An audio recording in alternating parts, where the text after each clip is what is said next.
In this lecture, we're going to be seeing examples of two random variables. So I'm sure you've looked at Professor Arvind's lectures on two random variables and the meaning of joint PMF.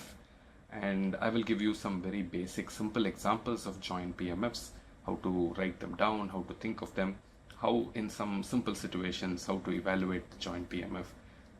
It's not significantly different in principle from what you've learned already in terms of events, but except that the nomenclature, what you call a random variable in distribution, etc., may be a little bit new. So let's see a few examples. Okay, so I'll start with a simple case of two random variables.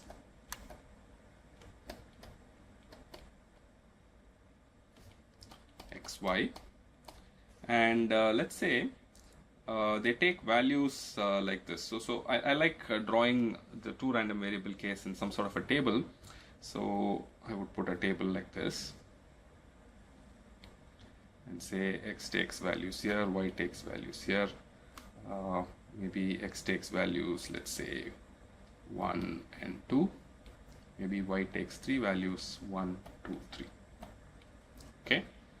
So this is what does this table tell you? This table tells you that X takes values 1 and 2 and Y takes values 1, 2, 3. Okay, and each entry in this table will be Pxy of X comma Y.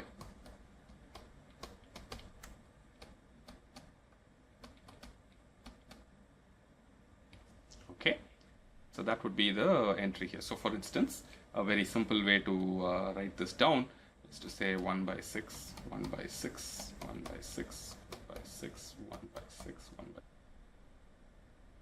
So this is a very simple example of some sort of a uniform distribution. There are two random variables here, X and Y, and they take values 1 comma 1 with probability 1 by 6. Okay, so that's what it means. So what is that? What do these things mean? So for instance, this entry here means that probability that X equals 2 and Y equals 2 is 1 by 6.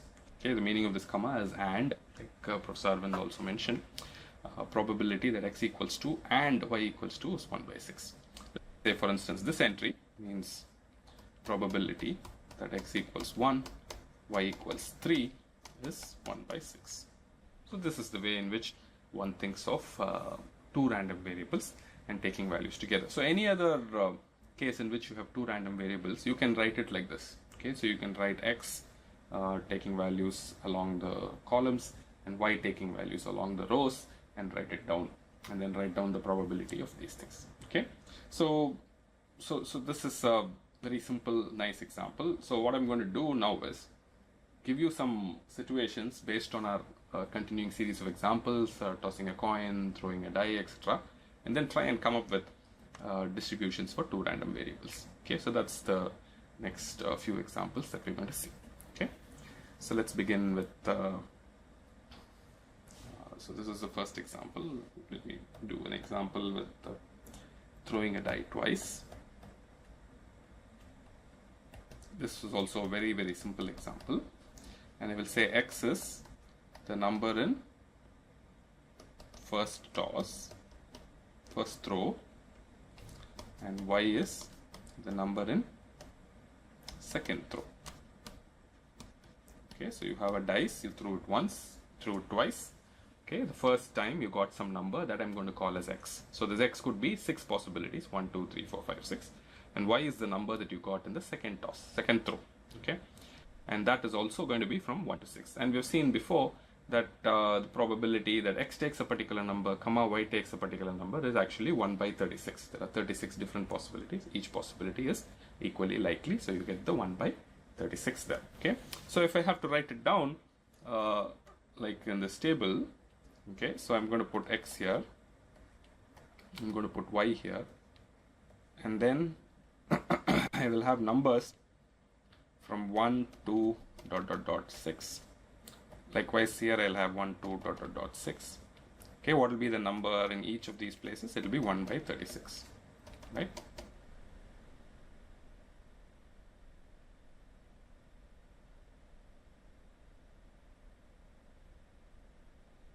This is an example of a joint PMF that occurred from this simple experiment. Okay, likewise you can fill up this table. It's a 6 by 6 table. Each number is 1 by 36. Okay, so this is how you come up with very simple examples of joint distributions. One can complicate things a little bit more. Let me give you another example. Okay, let's look at next example is balls from an urn. Okay, so let's say we have an urn which has 5 green and 5 red balls. Okay, so this could be anything else also. I'm just giving you a number. And let's say we draw 4 balls without replacement.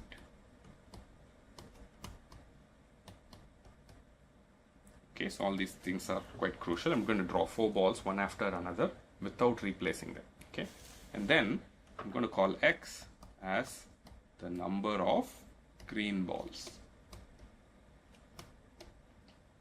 and I'm going to call Y as the number of red balls. Okay, right. So now I want to make this table once again. I'm going to put X here, I'm going to put Y here, then start making this table. So what are the possible values that X can take if I take 4 balls without replacement? X could be 0, right? I might have no green balls at all. All the balls I took might be red. Or it could be 1, or it could be 2, or it could be 3, or it could be 4. Okay? Same way with Y. Okay, so Y could be 0, Y could be 1, Y could be 2, Y could be 3, Y could be 4. Okay? I took a symmetric sort of case where you had 5 green balls and 5 red balls.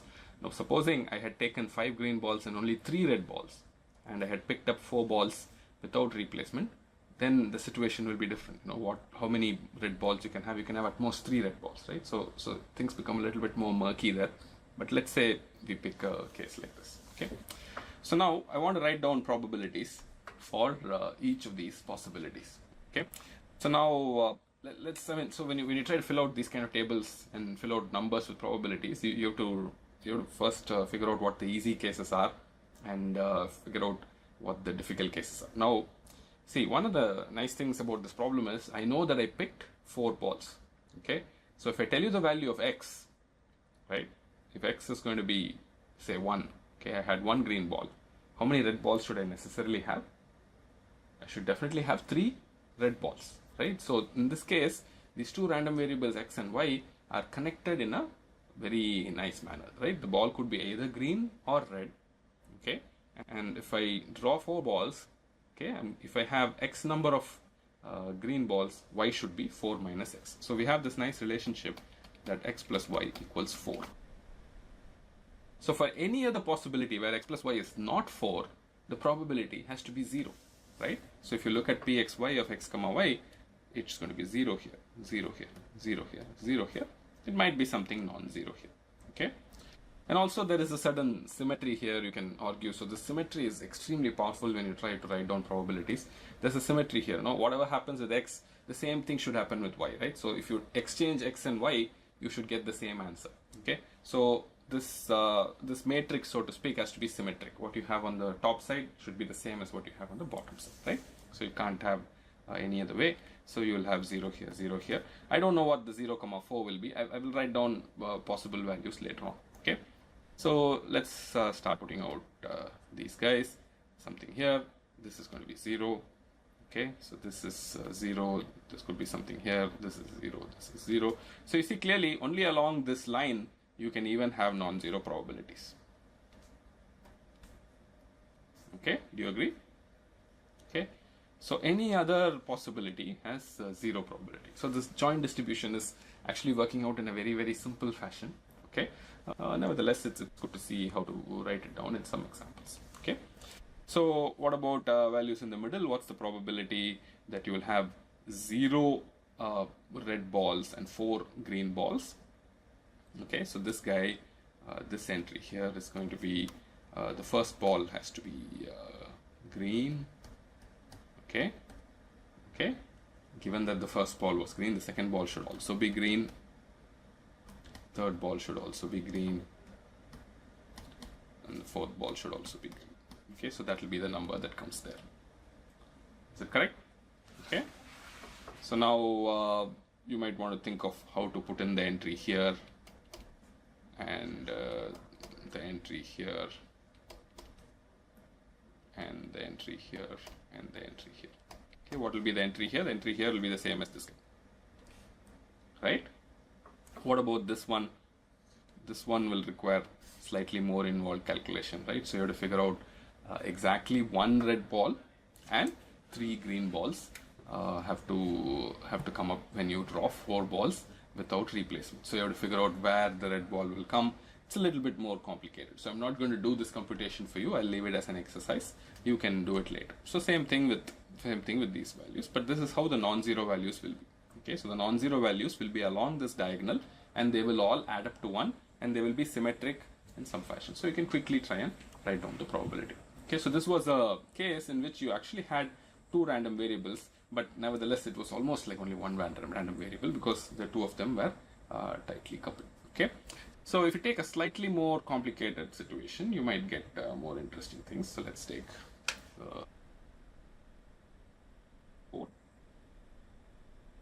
more interesting sort of scenarios where you have 2 random variables.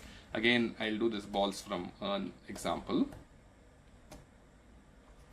Okay, so let me have an urn. Now I'll have 3 balls. Okay, so I'll have, let's say, 5 green, 5 red, and let's say 5 white balls.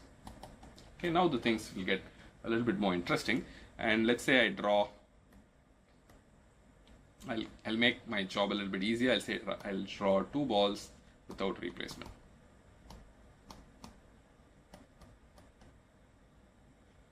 Okay, and then I will let X be the number of green balls, just like before,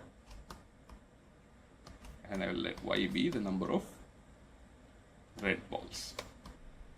Now in this case, I don't have this relationship that X plus Y is equal to 2 because I also have these white balls, right? So every single possibility will exist, and then you can have more interesting probability distribution functions. So you can have, let's say if you make this table here, X can take values 0, 1, 2, Y can take values 0, 1, 2, but none of these things are going to be 0, right?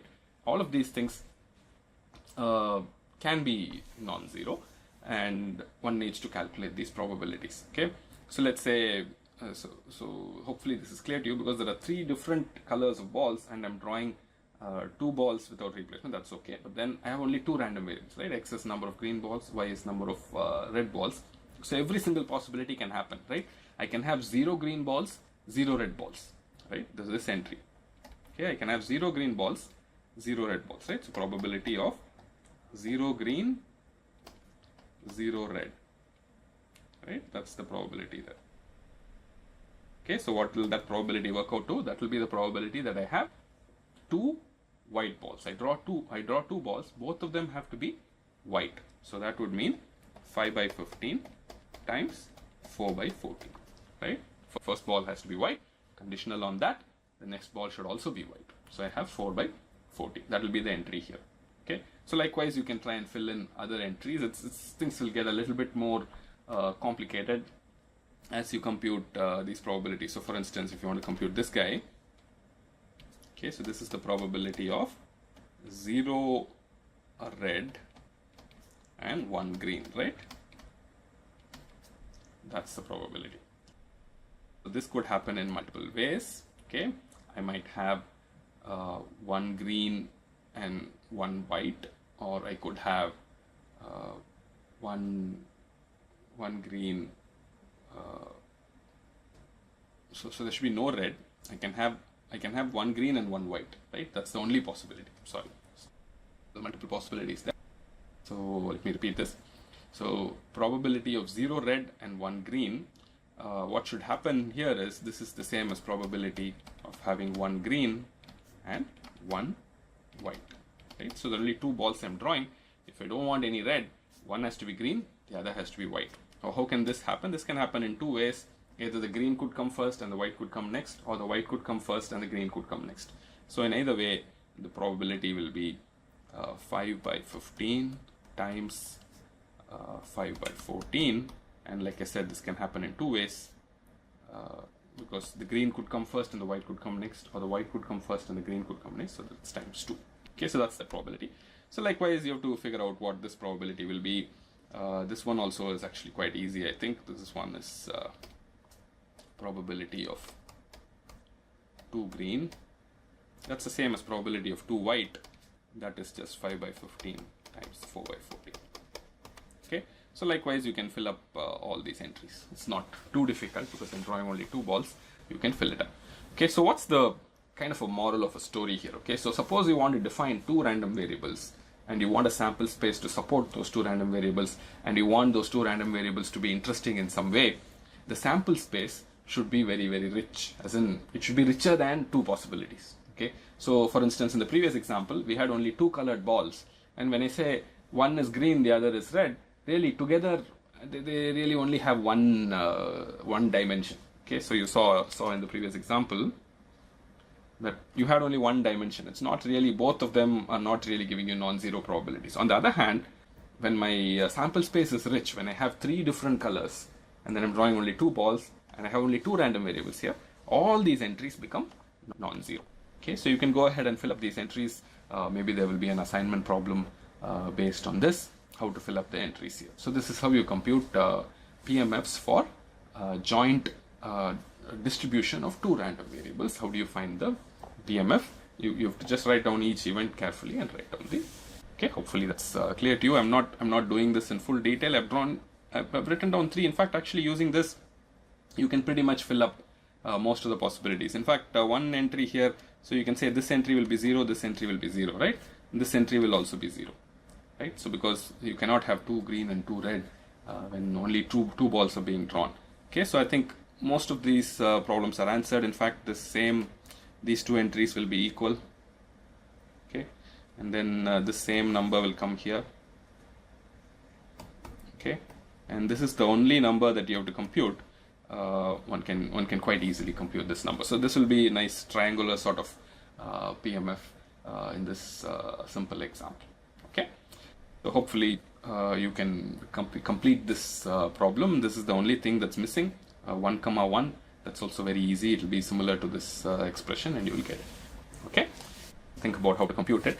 One very, very important check that you have to do is, after you compute the PMF for this joint distribution, you have to add everything up and check that you get 1. Okay, if you don't get 1, something is wrong with your calculation. Okay, so that's one way to quickly verify whether your answer is correct or wrong. So in fact, I was just now thinking that all these 3 numbers have to be equal. Okay, so you would get the same thing. So let's see if our so let's complete this example, and maybe I can check if this is possible or not. So let me erase these guys and actually put in the values,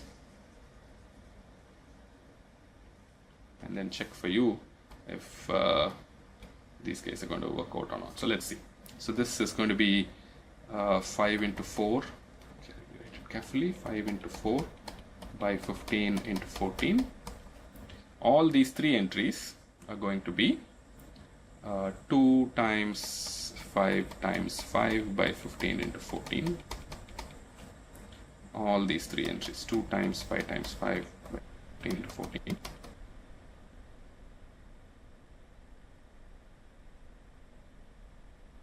These 2 entries are again going to be the same thing, right? So 5 times 4 by 15 into 14. 4 by. So this is the answer. So like I said, we have to check if this is a valid PMF. So how do I know it's a valid PMF? This is the check for that. Let's add all of these things. If you add all of these things, you would get 3 into 5 into 4 by 15 into 14 plus 3 into 2 into 5 into 5 by 15 into 14. Okay, now comes the moment of truth. Is this going to add up to 1? So in the numerator, if you see, 5 into 3 appears as common here, so I can take that as a common factor. So if I do that, 5 into 3 is 15 times what do I have? 4 plus 10, which is 14, right? Divided by 15 into 14, and that gives me 1. Okay, fair enough. This is a valid PMF. Okay, so once again, I want to emphasize in this example that compare example 3 and example 4. Okay, so when you have a smaller sample space and you want to define too many random variables in them, you will keep getting redundant situations. Nothing interesting will happen. But when you have very big sample spaces with a lot of possibilities, then you can define 2 random variables and you can get non-trivial examples. So in fact, you can do more interesting things with such examples. Like I mentioned, maybe the assignment problems will be interesting then. So I think I want to close this particular lecture with one more example. I will be very brief with this example, but balls into bins is also a very, very rich example. So you can define quite a few random variables. Let's say you have 10 balls into 5 bins. This situation is rich enough that you can define a lot of examples of interest for us. One particular example might be X is the number of balls in bin 1.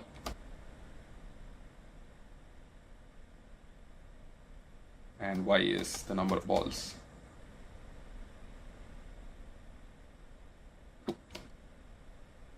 So here again, if you were to draw this table here, you would have an interesting sort of possibility here: 0, 1, 2, all the way up to 10. 0, 1, 2, all the way up to 10. Okay, and you can see clearly X plus Y has to be, I can say, is less than or equal to 10, right? So even though X can take values from 0 to 10, Y can take values from 0 to 10, X plus Y together cannot be greater than 10 because there are only 10 balls that are being thrown. Okay, so what will happen when you have a condition like that is when X is 10, Y can be, something can be non-zero here, but everything below that will be 0. Okay, same thing here, something non-zero here, and everything to the right of that is going to be 0. Okay, same thing with any other possibility here. So along this triangular part, so this part will always go off to 0. Okay, so this is kind of similar to the balls in the situation. So all of these guys will be 0. But what about this upper triangular part? You have to do some careful calculation to compute that. Okay, so this is the interesting thing that we can do here. The calculations here are not easy at all. You have to pay a lot of attention and carefully do it. I will just show you one calculation, which is the easiest one. Okay, so the easiest one is this guy. Okay, what is that? Probability of 0 in bin 1, comma 0 in bin 2. Okay, this is easy. Bin 1 is 0, bin 2 is 0. So every ball should fall either in the 3rd bin, 4th bin or 5th bin. So that is just 3 by 5 raised to the power 10. It's an easy calculation. I did that. If you want to do anything else, I welcome you to do it. It's a little bit more complicated. Okay. So anyway, hopefully I gave you enough illustrations of simple scenarios in which 2 random variables occur in a natural fashion. And I also showed you an interesting case in which the random variables are non-trivial, why the sample space should be rich enough to support 2 random variables. Okay, we'll stop this lecture at this point.